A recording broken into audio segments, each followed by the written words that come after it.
Oh, what's going on, YouTubers? My name is Robert Serrano Jr., natural born thriller. Welcome everyone to WWE 2018 preview. This will be a dual brand for Raw and Smack for WWE's Sundays. This coming Sundays, WWE TLC. Now, before I get to this preview, I just gotta check something out here first. Let's see what shows.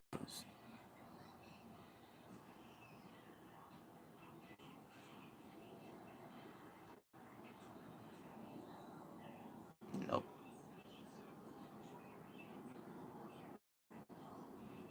Nope.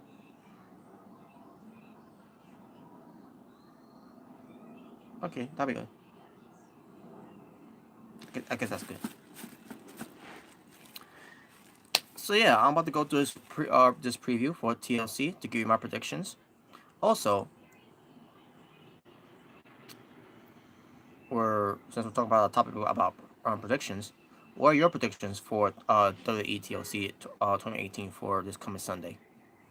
You can let me know wherever you can. And you can, you know. But in the meantime, let's get to it. So it's going to be taking place on this December on a Sunday. This Sunday on December 16, 2018, in San Diego, California. And here are the matches. First of all, I gotta talk about Lars Sullivan. So Lars Sullivan is gonna make his WWE main roster debut this coming Sunday at WWE TLC. There's no segments that to talk about yet what pertains to him, do a contract signing, for him to make a decision, or to be on Raw or SmackDown. All they did is announce that he's gonna be at WWE TLC, that Lars Sullivan is on his way to WWE TLC, and we still don't know what brand he's gonna be on. We don't know if he's gonna be on Raw. We don't know if he's gonna be on SmackDown. WWE did a poor job to do something about Stephanie, to do something with Stephanie McMahon from Raw, to do something about that, and with Shane McMahon from SmackDown to do something about that too, because Stephanie McMahon was not there, on Raw for what pertains to, this free agent that they call him, what pertains to Lars Sullivan, even though he's working for WWE, but he's on NXT, but still, you know, all they did is talk about what they talked about on Twitter was Stephanie McMahon and Shane McMahon about who wants Lars Sullivan, I guess, whatever. Instead of doing a segment, with Stephanie McMahon on Raw talking about it, and with Shane McMahon talking about it on SmackDown. No, they decided to not do anything about it. All they do is show video vignettes, and that's all they did. They also had the commentators talk about Lars Sullivan, of how a freak he is, and all that, and how big he is, and all that.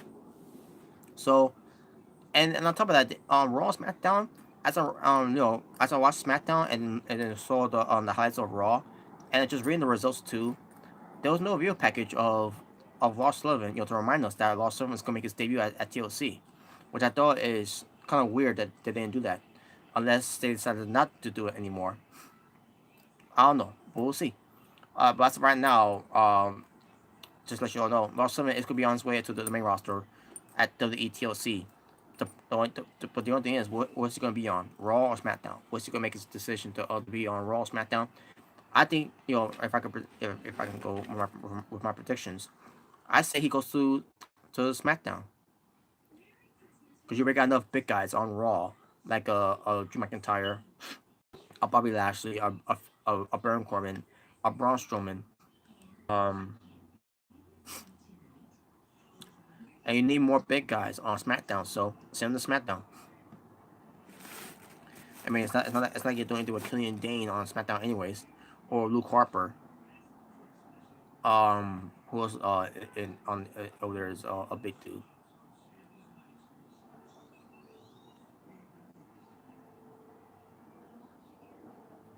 I don't know.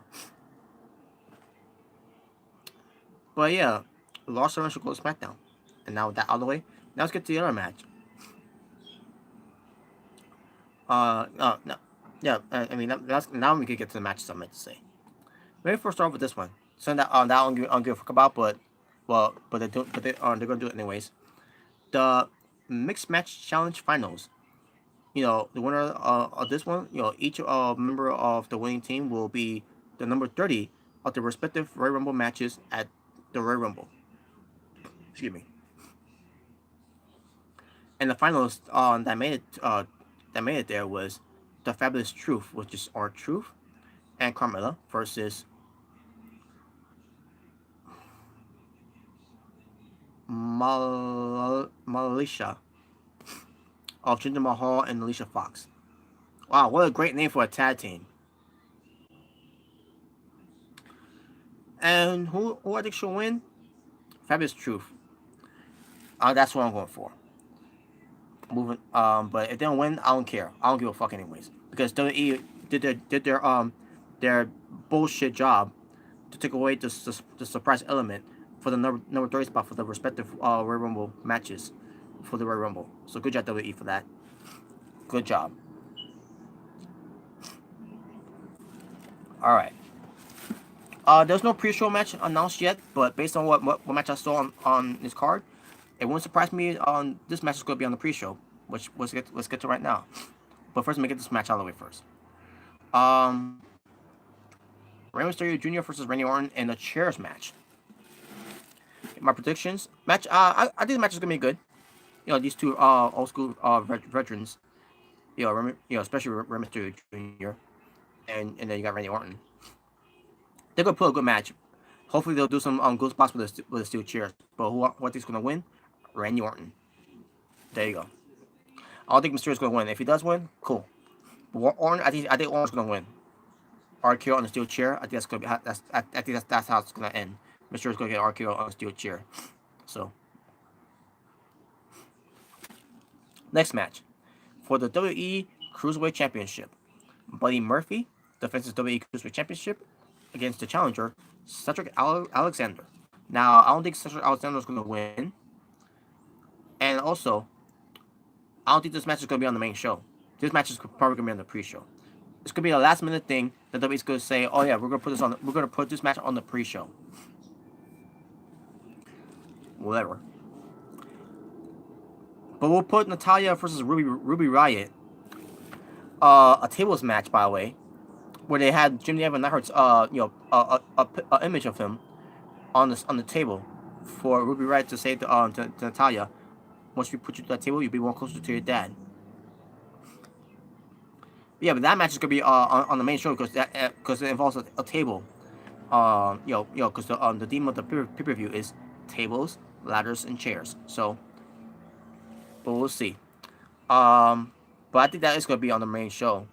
Because they're gonna have the Cruiserweight Championship title match on the pre-show. But as far as the table match, Natalya versus Ruby Riott, who I think should win? Natalya. I think she should win. I want to see Natalya going through a table that has a picture of her dad on it. I'll be really pissed off if WWE does that. Unless we get to a triple threat match, tag team for the WWE SmackDown Tag Team Championship is the Bar, the SmackDown Tag Team Champions, which is Cesaro and Sheamus versus the New Day versus the Usos. The New Day's in the match, so what the fuck? And on top of that, so I'll get to what bugs me about this match being a regular triple threat match. Just a regular triple threat tag team match. But who I think should win? Here's the thing: the bar they got their win on. They got their the better of the Usos and the New Day on SmackDown. I don't think they're gonna win. I think they were only SmackDown Tag Champions. Just for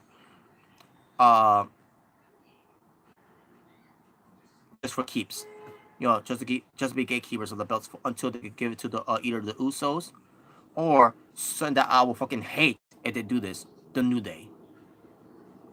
So I'm not looking forward to this match, but who I want to win this match, I would love the Bar to retain the titles. I would love to see the Usos win the belts. I do not want to see the New Day become the SmackDown Tag Team Champions. But yeah, But this is your regular triple threat tag team match for the SmackDown Tag Team Championship, but not a ladder match. You know what did get the ladder match though? Elias versus Bobby Lashley. Why they gotta have a ladder match? I'll tell you why. Because the ladder match is going to have a guitar suspended above the ring, so they can use the ladder to climb the ladder to grab the guitar to use it as a weapon.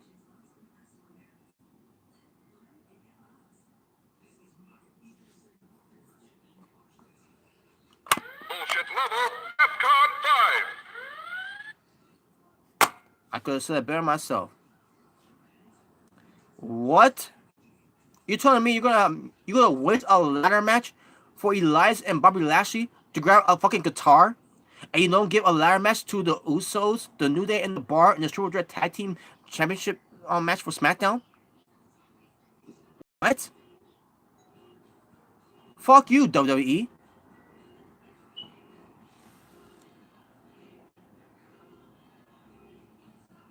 And as far as the matches, I don't give a fuck about this feud between Lashley and Elias.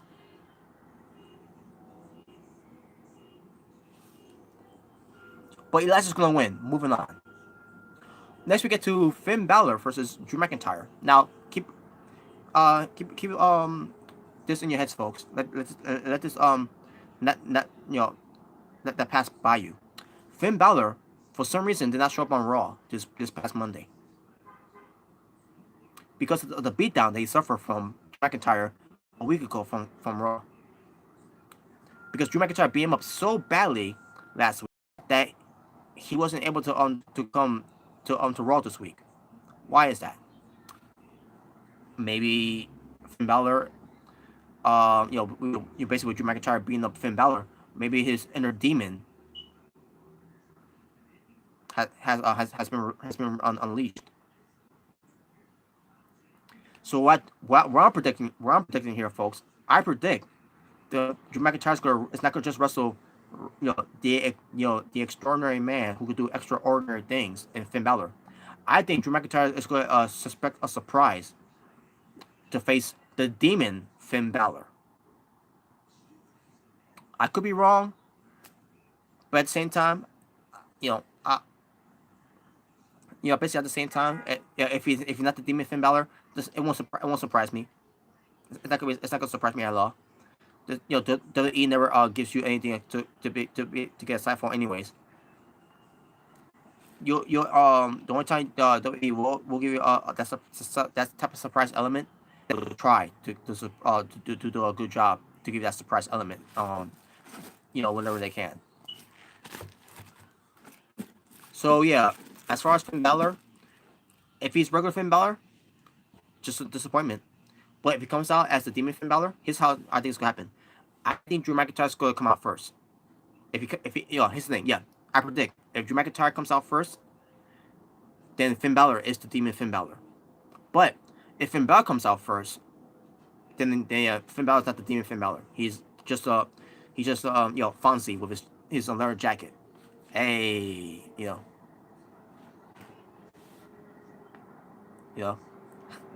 I'm just saying. Who should win? Now here's the thing: if Finn Balor is the Demon Finn Balor, the Demon Finn Balor will win. But if it's not the Demon Finn Balor, Drew McIntyre wins. There you go. I'll say this match for last. I think this match is gonna be the main event. You'll find out why. I think that's gonna be the main event. That's gonna be the main event.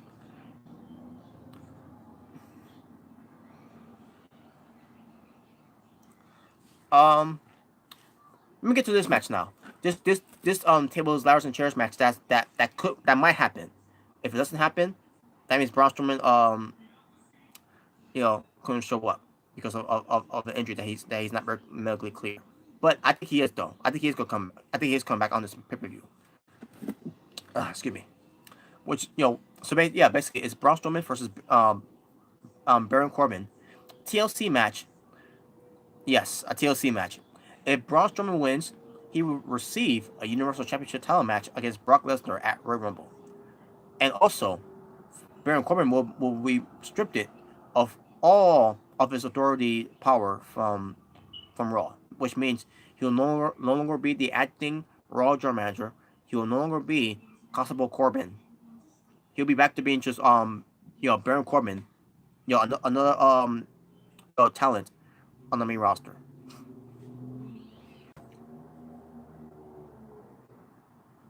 But if Baron Corbin wins, then Baron Corbin will be the general manager of Monday Night Raw full time. By the way, folks, it's just this match overall. Baron Corbin versus Braun Strowman makes no fucking sense, anyways. Well, it kind of does make sense because based on how they booked this rivalry between Braun Strowman and Baron Corbin. But at the same time, you got Baron Corbin, who's the acting general manager, while Kurt Angle was sent home on vacation or whatever by Stephanie McMahon, the Raw Commissioner. You would think that Kurt Angle will be the guy who's still the general manager, by the way. You think that Kurt Angle will be the guy to wrestle against Baron Corbin for the spot. Nope. Instead, WWE decided to have Braun Strowman in the match where, if Braun Strowman wins, he gets a shot at the Universal title, and then Baron Corbin is done running Raw. Whatever. Now, that being said, who I think should win? Braun Strowman, of course. There's no debate on that one. Alright, next match we get to Seth Rollins defending his WWE Intercontinental Championship against Dean Ambrose. Because this feud is so legendary, it's so edgy, it's so, personal between these two, that they're going to have a regular singles match to fight for the Intercontinental Championship belt. No table match, no chairs match, no ladder match. This couldn't even get a TLC match. But Braun Strowman and Baron Corbin gets a TLC match. So you told me, and that's another thing, you told me that you're going to have Braun Strowman be in a TLC match coming back from an injury that he suffered from an elbow injury. And on top of it, both of his knees are in bad shape too. And this is the match you're going to have Braun Strowman return to? Wait, are you trying to permanently injure this guy so he won't come back to wrestle again? It's the same thing what they did with Daniel Bryan. And on top of that, they did this, and also many times they did it with CM Punk.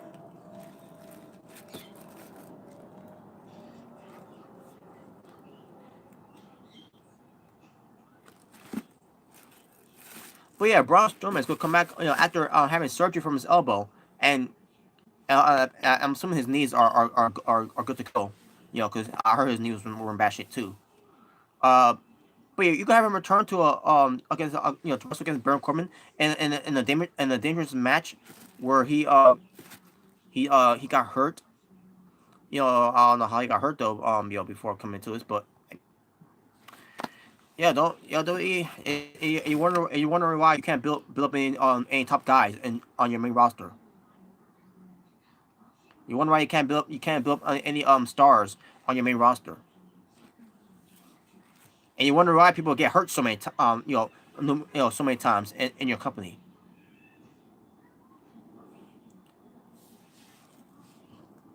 But yeah, but back to this feud between Ambrose and Rollins. Yeah, this heated feud is gonna lead to a regular one-on-one match for Seth Rollins in the Intercontinental Championship.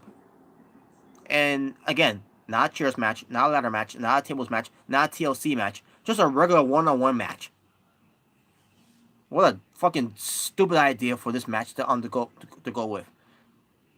And on top of that, why does it has to be for the Intercontinental Championship? Why does this feud, what pertains to these two hating each other so much, it has to be about the Intercontinental Championship? This is more than just the Intercontinental Championship belt. This is about Dean Ambrose stabbing, basically betraying Seth Rollins, betraying the Shield, the whole thing, right? Why is the Intercontinental Championship belt involved? I don't know. I don't know what to tell you. Not once they even mentioned. They mentioned it a few times on the Go Home show of Raw. But other than that, not one time the Intercontinental Championship belt was mentioned, in their feud during that time. Hey, Gino, what's going on? The Cruiserweight Championship match Ambrose and Rollins match, and a triple threat match could have been a ladder match or a TLC match. You know what? I agree. Buddy Murphy and Cedric Alexander could have been, they could have a good stipulation match. But no, instead, what do we get? We get Natalia versus Ruby Riott in a tables match. We get Randy Orton and Rey Mysterio Jr. in a chairs match. We get Elias and Bobby Lashley fighting for a guitar in a ladder match. And Baron Corbin and Braun Strowman in a tables, ladders, and chairs match that involves pinfalls and submissions.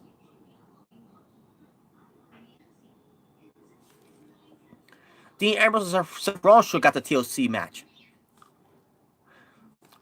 The Bar, the New Day, and the Usos should have gotten the ladder match. Buddy Murphy and Cedric Alexander could either had a chairs match or a tables match. Either way, doesn't matter. Because you want to know why? Because you got two of the best cruiserweight wrestlers in your company on 205 Live that could have put a great chairs match or a great tables match because of their high flying spots and their impactful moves.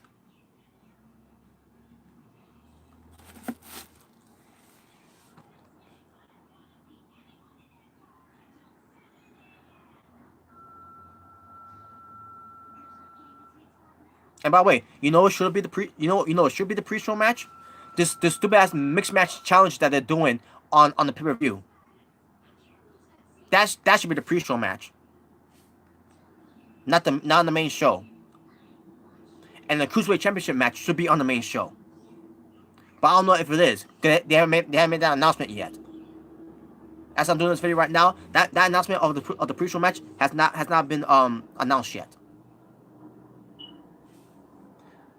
What a great company that this company think ahead of what their plans to be doing.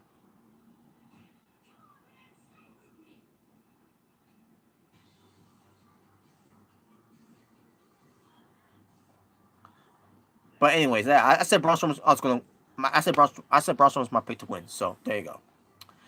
All right, now let's get to the championship matches that I care about, sort of. And let me get that one sort of out of the way. Ronda Rousey, the Raw Women's Champion, defending against Nia Jax. Yeah, because we would love to see this match again between these two since Money in the Bank. Oh, come on now. That ain't even bullshit. That's horse shit. I could have said it better myself. Ronda Rousey, Nia Jax. At this point, folks, I don't care anymore. I don't care about Ronda Rousey anymore. Because ever since she started to no-sell the beating that she suffered from Charlotte Flair at the Survivor Series, coming out there smiling, giving high fives to fans, getting in the ring and on the champion there and blah blah blah, and talking normal after that chair crushing your windpipe by Charlotte Flair,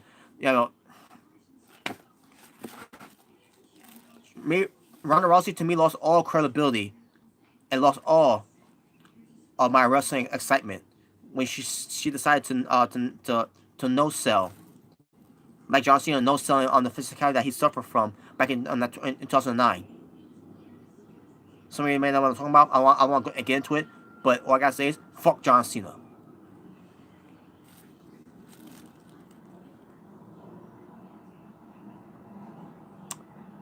But yeah. I don't care for Nia Jax to win the belt. I don't care for Ronda Rousey to retain the belt. I won't give a fuck. But if I had to choose, WWE's going to go Ronda Rousey. So there you go. Next match. Daniel Bryan defends his WWE Championship versus AJ Styles. Match itself, I think it's gonna be pretty damn good. A heel Daniel Bryan versus AJ Styles, the phenomenal one. And no, I'm not gonna say the new Daniel Bryan, even though I just said it, but I'm just making a point here. Because saying the new Daniel Bryan is so annoying and so fucking stupid. Yeah, we're gonna call Daniel Bryan by a new name called the new Daniel Bryan. Yeah, it's so annoying too. The new Daniel Bryan. And what is that what the commentators are gonna say now? What pertains to Daniel Bryan? The new Daniel Bryan is putting AJ Styles in the new lock, whoever. And by the way, the LaBelle lock the yes lock, the no lock. I guarantee you now, it's gonna be called now the either the fickle lock or the new lock.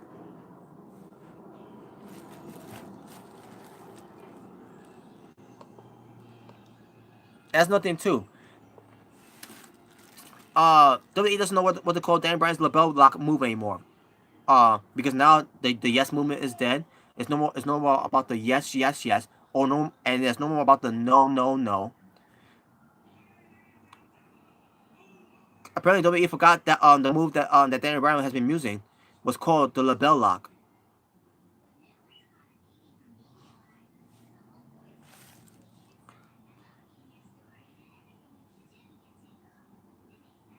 Sorry. But anyways, match itself, I think it's gonna be good. Obviously, it's gonna be good. So I'm looking forward to this match. Dan Bryan's winning, folks. I don't see AJ Styles winning the belt. Now we get to the final match that I think is gonna be the main event. It's gonna be Becky Lynch defending her WWE SmackDown Women's Championship against Charlotte Flair, the overrated Charlotte Flair, and the underutilized Asuka.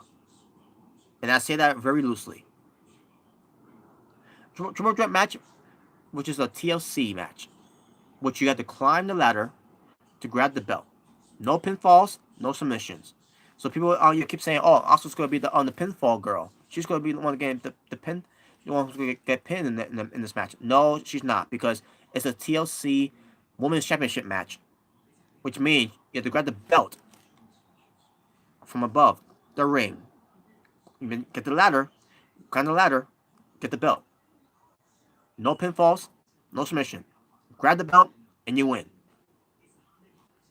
The match you're thinking about that has pinfall submission is Braun Strowman and Baron Corbin in their TLC match, because there's no contract to grab from above the ring. There's nothing to grab up there. It's gonna be like from what year that was? 2012 from WWE TLC.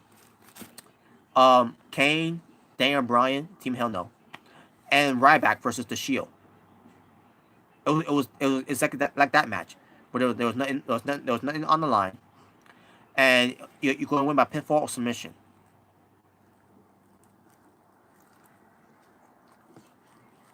And in that match, they protected Kane to make sure he doesn't get pinned or submitted. They even protected Ryback, but the one person that had to suffer from the pinfall was Daniel Bryan.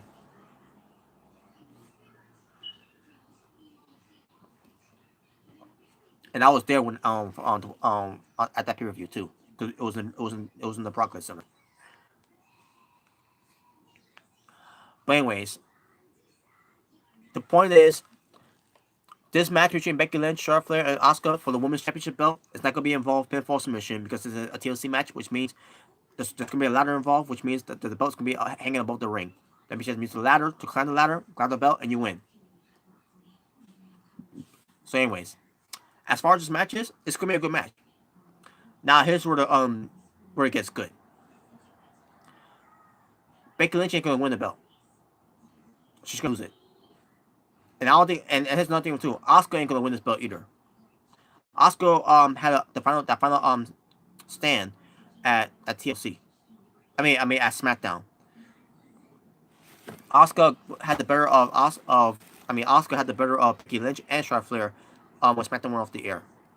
With the whole candlestick and everything. So Asuka ain't winning. Becky Lynch ain't winning either. With Becky Lynch, with Nia Jax being on the show, I think Nia Jax is going to cost Becky Lynch the title belt. Because Nia Jax is going to lose against Ronda Rousey on that night. And then she's going to take out all her frustration of her losing to Becky Lynch. And then Charlotte Flair is going to take out Asuka. And Charlotte Flair is going to grab the belt to win the match. To become the new SmackDown Women's Champion. To be 7th time. Or is it 8th time? I lost count. But you got a point there. Do you think WWE will give Charlotte 6? Oh, I'm sorry. That's actually a question you're giving me. My apologies. Gino, do you think WWE will give Charlotte 16 title reigns? Yes, I do. Yes, I do. So yeah, Charlotte Flair is going to win the belt. At this point, folks, I don't care. Let her get the belt. Let her get it. I'm gonna be okay with it anyways, because I think there's gonna be bigger plans for Becky Lynch come 2019. And Asuka, yeah, she's done. Fuck Asuka, right? Oh yeah, also fuck Shinsuke Nakamura, who's not even on the show, and yet he's supposed to be the WWE United States Champion. Warning, warning, bullshit alert.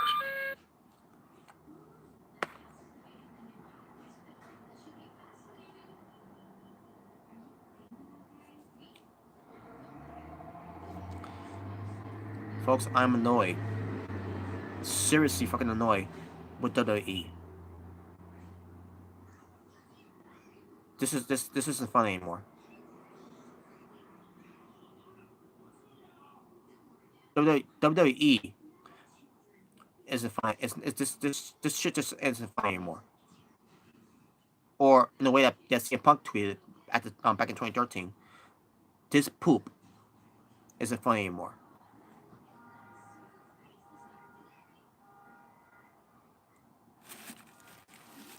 So there you go. Charlotte Flair's gonna win. I don't care. I'm picking Charlotte Flair. I don't care. Becky Lynch, I don't think she's gonna win. Asuka, she definitely ain't winning.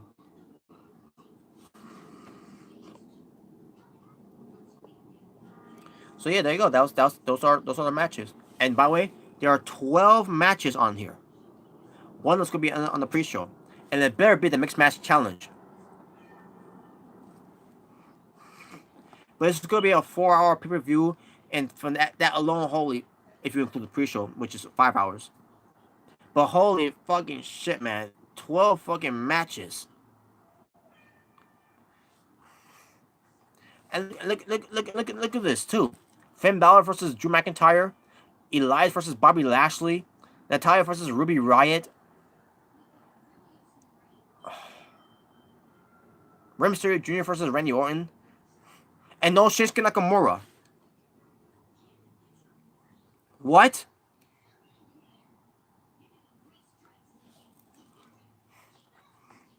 So let me get it straight. You got your Intercontinental Championship belt on the line. You got your SmackDown Tag Team Championships on the line. The Cruiserweight Championship belt, uh, it's all right. And that's another thing too. Excuse me. That's the Cruiserweight Championship belt. That's fine, because the Cruiserweight Championship belt has been lacking on pay-per-views because WWE it doesn't present it on pay-per-views anymore. Ever since Survivor Series, now I guess now they're gonna include the Cruiserweight belts on pay-per-views now. Which, by the way, they I don't know why they stopped doing it in the first place, but yeah, you got a SmackDown Tag Team titles on the line on the show, a Cruiserweight title on the line, a Raw Women's title on the line, a SmackDown Women's title on the line, a WWE title on the line, and the Intercontinental Championship title on the line, but not the United States Championship title. Instead, you got a chairs match with Mysterio and Orton, a tables match with Natalya and Ruby, a ladder match that he had to grab a guitar to use as a weapon with Elias and Lashley, and Drew McIntyre and Finn Balor. Why are they fighting on TLC? Oh, because we might get that surprise that Finn Balor might come out as the demon.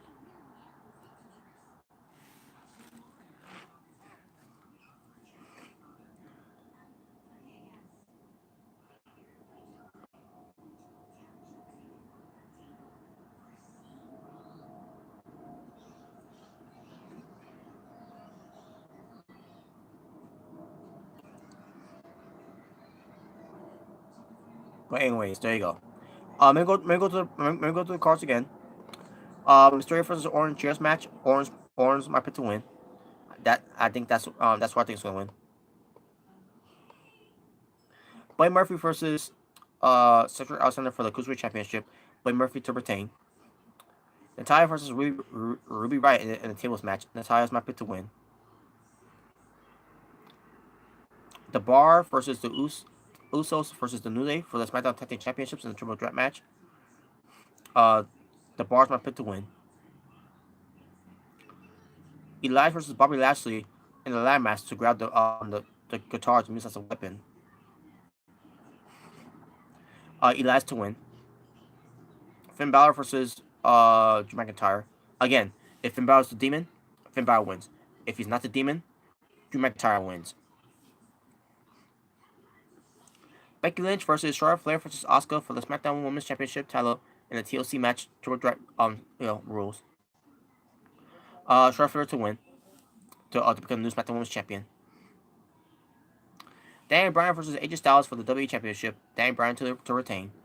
Ronda Rousey to face Nia Jax for the World Women's title. Ronda Rousey to win. Even though I don't care about the match anyways, but Braun Strowman versus Baron Corbin in a TLC match where it involves pinfall submission. Braun Strowman to win. Seth Rollins versus Dean Ambrose for the Intercontinental Championship title. Seth Rollins to retain.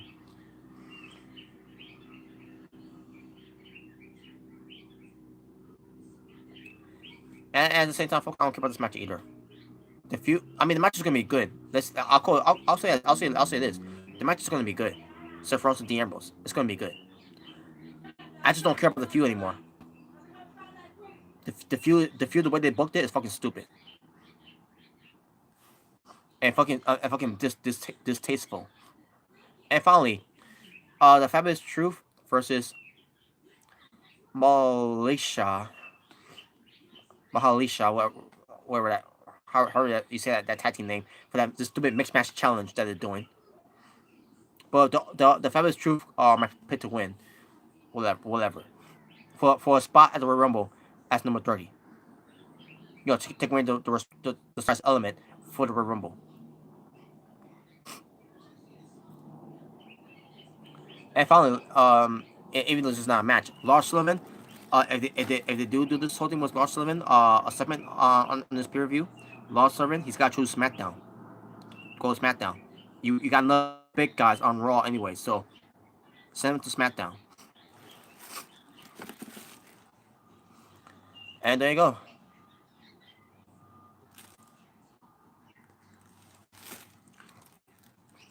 Yeah, you're right, Gino. WWE dropped the ball on Ambrose as a heel. Yes, they did. Yes, they did.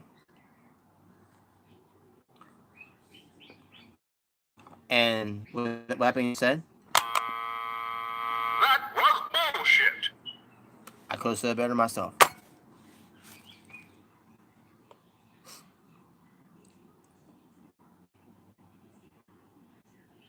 But yeah, there you go, folks. That's my predictions. But my question is to any of you. Either after this is over, you could answer it in the comments. When I go off the air. What are your predictions for WWE TLC 2018?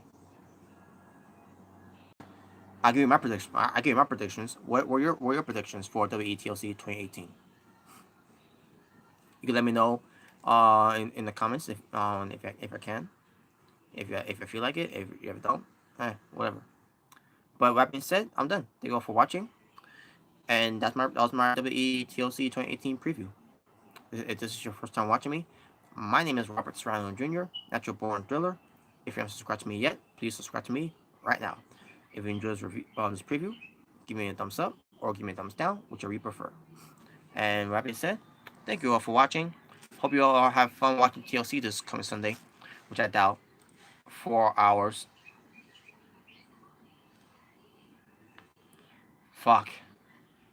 By the way, if the mixed match challenge, if WWE announces later on the weekend, if the mixed match challenge is on the pre-show, I'm skipping the pre-show. Fuck the pre-show. Because remember what Michael Cole said back at Survivor Series, where we're on the pre-show, don't fucking matter. So that being said, I'm done. You all take care. You have a good night. I'll talk to you all soon. But for now, peace on the streets. Take care.